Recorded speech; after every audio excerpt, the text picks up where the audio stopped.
Hello. Good morning. It's great to be back in Helena after a busy week on the road. On Tuesday, I had the great opportunity to visit with President Donald J. Trump to highlight one of our many shared priorities, unleashing American-made energy. As you heard me say before, we have an energy crisis in the United States. In fact, the energy crisis is one of the primary drivers in the affordability crisis that Montanans and Americans are experiencing. Under former President Joe Biden, the cost of electricity rose nearly 30% during his time in office. Instead of adopting an all-of-the-above energy strategy like we have here in Montana, the Biden administration picked winners and losers. In 2020, Joe Biden said he would eliminate fracking. In 2021, on his first day in office, Joe Biden halted construction of the Keystone XL pipeline, undermining our nation's energy security and killing Montana jobs. Also in 2021, Biden appointed John Kerry, who hates coal but loved using his family's private jet, to serve as his so-called climate czar. In 2022, Joe Biden said he was going to be shutting coal plants down across America. And during his time in office, he followed through on his promise, weaponizing the federal government against fossil fuels, pushing the far left's Green New scam that gave special treatment to his preferred sources of energy. Through regulation, he attacked Colstrip here in Montana, working to effectively try and shut it down. Through regulation, he ended coal leases in the Powder River Basin. Through regulation, he prioritized the extreme Green New scam instead of allowing the free market to flourish. These are just a few of Joe Biden's greatest hits on his failed war on energy. And they came at a hefty cost. According to Northwestern Energy, one package of EPA rules was projected to cost Montana consumers more than $1.1 billion. That's billion with a B, over 20 years. Thankfully, with President Donald J. Trump in the White House, we have a new sheriff in town. Last month, President Trump began cleaning up the mess that Joe Biden left, repealing these anti-energy policies which hurt consumers. Then on Tuesday, the president issued executive orders to pull the plug on Biden's failed energy policy and flip the switch for American-made energy. I was grateful and proud to be with the president for this historic moment. As I mentioned, this is one of our shared priorities: increasing American-made energy, cutting red tape, and passing historic tax cuts to benefit Montanans and Americans at every income level. And when it comes to our tax policies, we must reduce income and property taxes this legislative session meaningfully and permanently. At the risk of sounding like a broken record, Montanans' income and property taxes are too high. Montana has the highest income tax rate in the Rocky Mountain West. And like Americans across our country, Montanans are struggling under rising property taxes. Montanans set us here to act, to get the job done, and we must. I remain committed to cutting taxes for Montanans at every income level, leaving them more of their hard-earned money, especially as they navigate our nation's affordability crisis. There are several principles that unite conservatives: secure borders, safe communities, strong families, limited government, fiscal responsibility, and lower taxes. Our bold, ambitious plan is a result of these principles. Our tax proposals are just like President Trump's, rooted in the idea that the money belongs to you, the people, not the government. Yesterday, I visited a small business in Missoula to hear from Montanans about the importance of our tax relief package. We heard from small business owners, workers, farmers, and seniors. Rising property taxes are squeezing and crushing them. We were hosted by VW Ice, a family-owned business that produces, you guessed it, ice, and they make a lot of it. Thanks to investments they made in their business to automate, VW Ice built a new state-of-the-art facility, and they're now capable of producing 100 tons of ice per day. That's a lot of ice. Jack Kirkland, the owner of VW Ice, said the homestead rate cut was, quote, exactly what Montanans asked for, end quote. Justin Iverson, a third-generation rancher, also joined us, and he said tax reform was critical to his family so he could pass his ranch on to the next generation, the fourth generation of Iversons on their cow-calf operation.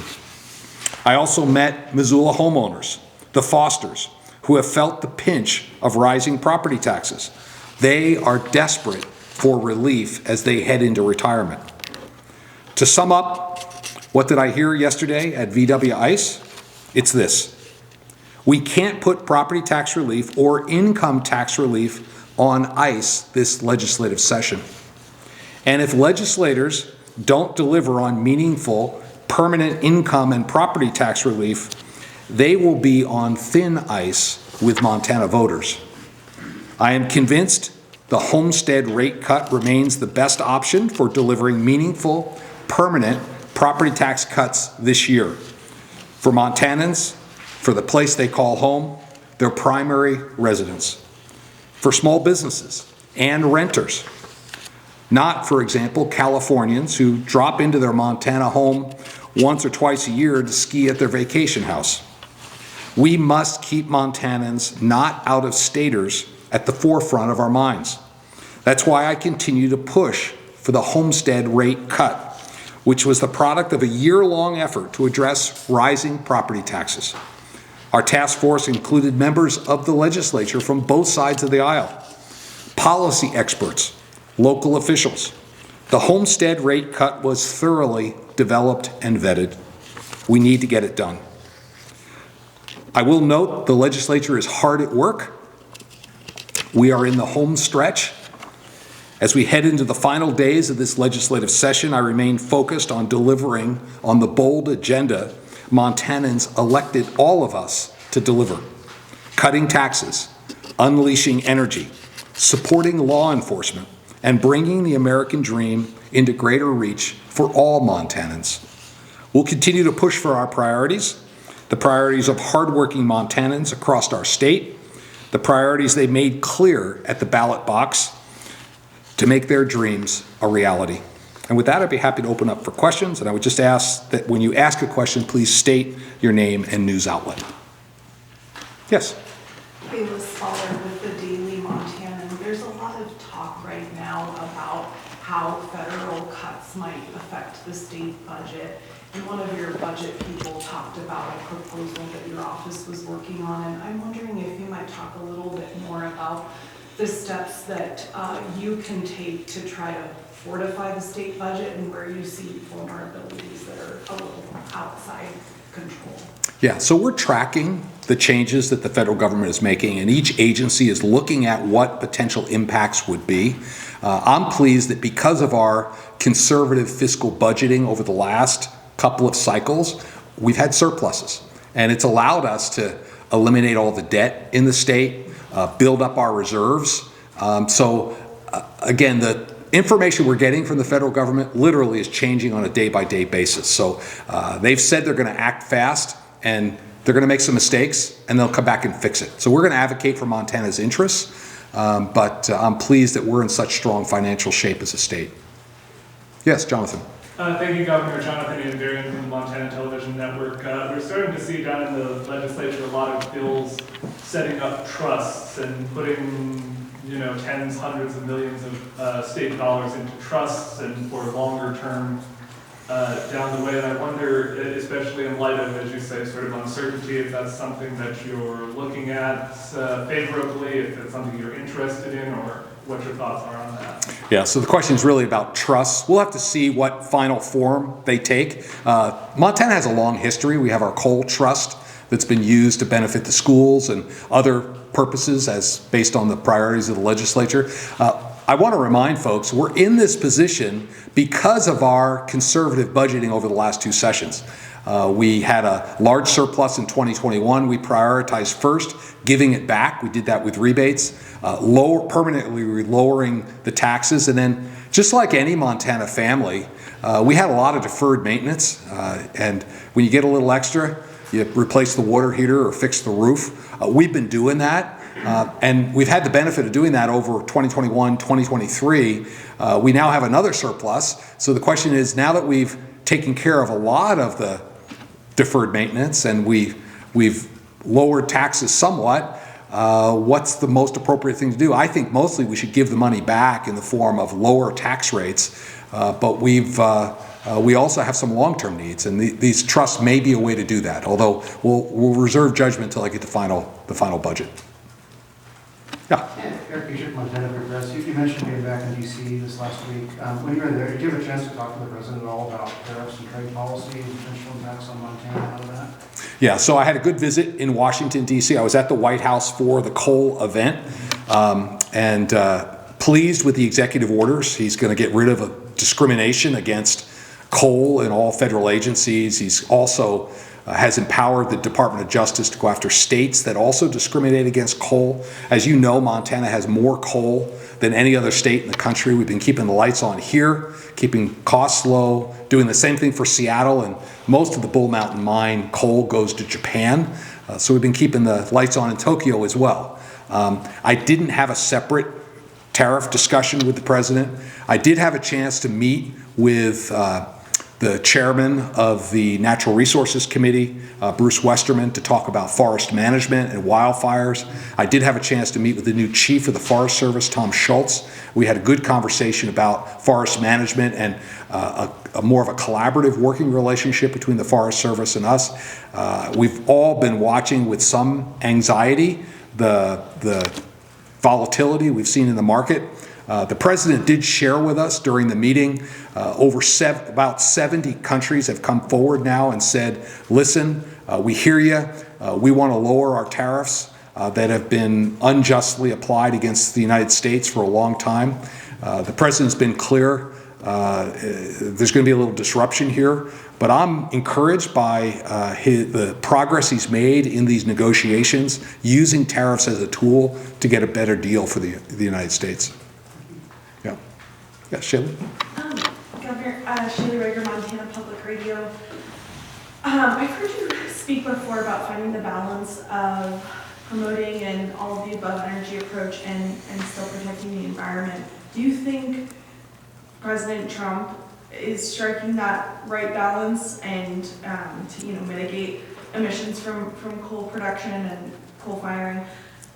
And if so, what specifically do you see as an important balance? Yeah, so the balance between protecting the environment, all of the above. One of the executive orders that President Trump signed, and there were 4 of them, allocated funds for innovation in the use of coal.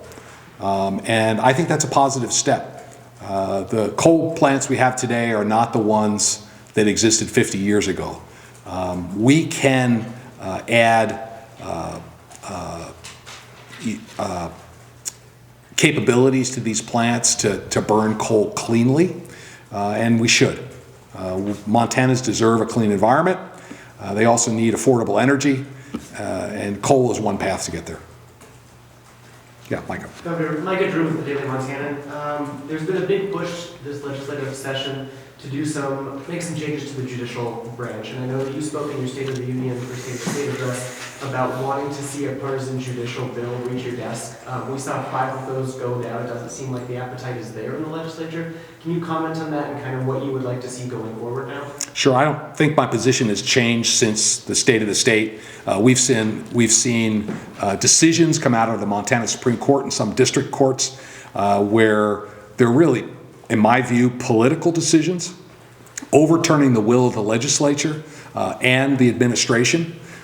We have the unfortunate distinction of having a Montana Supreme Court that's been overturned by the U.S. Supreme Court as much as any other court in the country.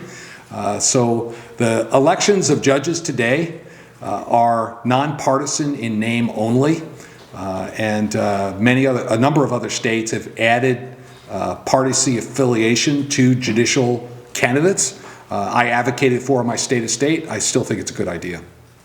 Just to follow up to that, do you think that there's a different proposal, whether it's a appointment by the governor or something like that, that might gain a little more traction like in the next session? I mean, we'd look at other options. My understanding is our Constitution clearly calls currently for the election of judges, not appointment. I do appoint if there's a vacancy, but that's only until the next election. Constitutional change is a heavy lift. Yes? Blair Miller with Lee Newspapers. One of the Representative Fitzpatrick's the older one.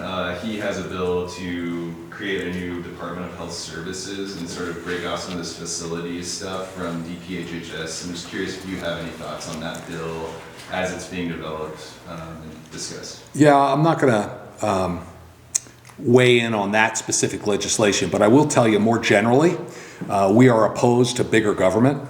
Splitting up an agency would require two separate executive teams. It would create potential silos that would make government less efficient. And those are principles that matter to our administration. We want to have the most efficient government, and we'd like to run it as efficient, have as much of the dollars go to the actual services being delivered as opposed to bureaucratic overhead. So we'll look at the bill when it finally gets to us, but those are a couple of guiding principles for us. Yeah. Eric, with your press again. So as a legislature, and presumably you were negotiating what the form of potential tax relief, income and property tax looks like. If you get to a point where you kind of have to choose between property tax relief and income tax relief, which one of those would you take? Well, I'm an eternal optimist. I don't think we have to make that choice because there's enough room to give Montanans permanent property tax relief and lower the income taxes. I'm open to ideas, but I've been really clear about where the boundaries are on the negotiation box. On property tax, I think it needs to be permanent. I also don't think we can add additional burden on income taxpayers to subsidize property taxes because we already have the highest income tax rate in the region. In income taxes, I think the top rate needs to come down. I think that's a fairer tax. And anything we do on income taxes should apply to all Montanans. Everybody should get some benefit. So those are the boundaries that we're having discussions around. Yes? Kayla again with the Daily Montana, a little bit adjacent to energy, but I'm wondering if you're willing to talk about your appetite for appointing public service commissioners, one or all, and you personally, your governors in the future? Yeah, so I understand there is a bill kind of working its way through that would change the makeup of the PSC. I think as I talk to energy producers and consumers and co-ops, the customers of those, what's really important as energy demand increases is a regulatory climate that gives predictability to both consumers and producers, because these are very large investments these firms are making, sometimes hundreds of millions or billions of dollars. They need to know that the regulatory climate is going to be stable and predictable. The proposal that's going through would make the PSC a little more like the Regents or FWP, which is more of a, as my understanding, it would actually require a 2/3 approval from the Senate, which would require any nominee that I would put forward would be vetted, would be a bipartisan vetting. So it'd be strictly based on competency. I'm not going to weigh in on the particular bill, but I think there are some benefits that might come from changing up the structure a little bit. Yes? We're going to see Senate Finance and Claims take executive action on HB2 tomorrow. I've heard some conservatives say they feel like HB2 is too bloated right now. I've heard suggestions to cut the 3% provider rate increase that was added in. I'm curious if you've been having conversations with lawmakers about what you would like to see done to that budget, if anything, or if you feel like it's in good shape right now. So about budget and HB2, we put our budget forward. It grew state spending less than the rate of inflation. The legislature has an important role to review that and send a final budget to me. I have the ability to do line item vetoes when I get it. I know the House has added a bunch of stuff. I know the Senate now has a chance to look at it. I would encourage them to consider the things that have been added and make sure they're really essential. As a conservative, I don't think we should be overly growing